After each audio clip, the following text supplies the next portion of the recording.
بچوں کی جو اصلاح کے طریقے ہیں نا یہ آنے چاہیے، کیونکہ عام طور پہ جیسے بچوں کو ہم پڑھانے لگتے ہیں، سکھانے لگتے ہیں، چاہے اپنے ہو چاہے کسی کے، اب بچے تو شرارتیں کرتے ہیں اور بعض اوقات انتہائی بدتمیزی والی شرارتیں بھی کرتے ہیں. ایسے میں ڈانٹ دینا، جھٹک دینا ان کے لیے نفرت کا سبب ہوتا ہے. اس میں بھی ہمیں نبی صلی اللہ علیہ وسلم کا ایک بہت خوبصورت نمونہ ملتا ہے. ایک صحابی کہتے ہیں کہ میں بچپن میں پتھر مار کے کھجوریں توڑ کے گراتا تھا اور لوگ مجھے منع کرتے تھے، منع ہوتا تھا، تو اب لوگ مجھے پکڑ کے نبی صلی اللہ علیہ وسلم کے پاس لے گئے. آپ نے کیا کہا ہوگا؟ ایسا نہ کیا کرو.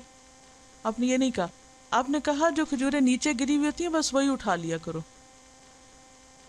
یعنی آلٹرنیٹ دے دیا نا، یہ کہنے کی بجائے کہ تم پتھر نہ مارا کرو، ایسے نہ کیا کرو، کیا کہا؟ بس وہ کھجوریں اٹھا لیا کرو جو نیچے گری ہوئی ہوتی ہیں. کتنا مثبت انداز ہے، کتنا پازیٹیو انداز ہے. ہم ہر بات میں بچے کو نو کرتے ہیں، ادھر سے ہاتھ پکڑ، ادھر سے کر، ادھر سے کر، نو نو نو، اور پھر اس کو بھی نو ہی کرنی آتی ہے. عموماً یہ مشکل اس وقت زیادہ پیش آتی ہے کہ جب بچے چھوٹے ہوتے ہیں نا تو وہ ان کو اتنی سمجھ بھی نہیں ہوتی اور ہر چیز میں وہ ہاتھ ڈالنا چاہتے ہیں، ہر چیز کو کھولنا چاہتے ہیں، ہر چیز دیکھنا چاہتے ہیں. یا کچھ سپاٹس ان کے بہت مخصوص ہوتے ہیں، مثلا آپ کی لپسٹکس یا یہ کہ کوئی اور اسی طرح کی چیزیں جو جن کے ضائع ہونے کا بھی اندیشہ ہوتا ہے. تو اس میں پھر چائلڈ فرینڈلی گھر بنانا چاہیے. اس وقت گھر کی سیٹنگ تبدیل کر دیں، بجائے اس کے کہ بچوں کو ہر وقت منع کریں. کیا کریں؟ وہ چیزیں اٹھا دیں جو ان کو نقصان دے سکتی ہیں اور دوسری چھوڑ دیں. کیا ہوتا ہے؟ کچھ دن وہ بار بار اٹھائیں گے، رکھیں گے، کھولیں گے، نکالیں گے اور پھر سمجھ آ جائے گی. یا پھر ذرا سے بڑے ہوں تو انہیں کہ اچھا اب واپس رکھتے ہیں، چلیں اب واپس ڈالیں. تو آپ دیکھیں گے کہ وہ کچھ دن بعد، وقت لگے گا، ایک دن میں نہیں ہوگا، کچھ دن کے بعد نکالیں گے صحیح لیکن ساتھ ہی واپس بھی رکھنا سیکھیں گے. بچوں کی باتوں کو پرسنلی نہ لیں.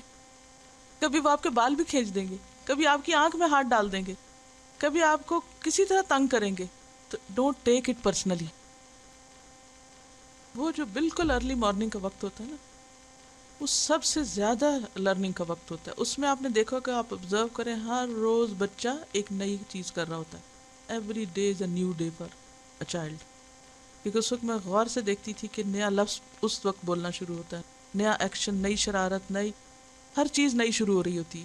تو واقعی وہ ٹائم بہت قیمتی ہوتا ہے کہ جس وقت بچہ اٹھ کے دیکھتا ہے اور اس وقت کچھ سیکھتا ہے. اور اس وقت اگر اٹھے اور دیکھے ماں سجدے میں رو رہی ہے، ماں دعائیں مانگ رہی ہے، ماں قرآن پڑھ رہی ہے، ماں اسمائل کر کے اس کو دیکھ رہی ہے، تو وہ سب سین اس کے نگاہ میں، دل و دماغ میں محفوظ ہو جاتے ہیں.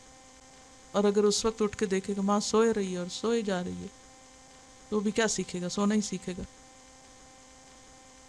اصل میں بچوں کے لیے جو اہم ترین چیز ہے، اگر آپ ان سنتوں پہ عمل کرنا چاہتے ہیں، پیشنس اور رحم دلی. پیشنس اور رحم، دو چیزیں.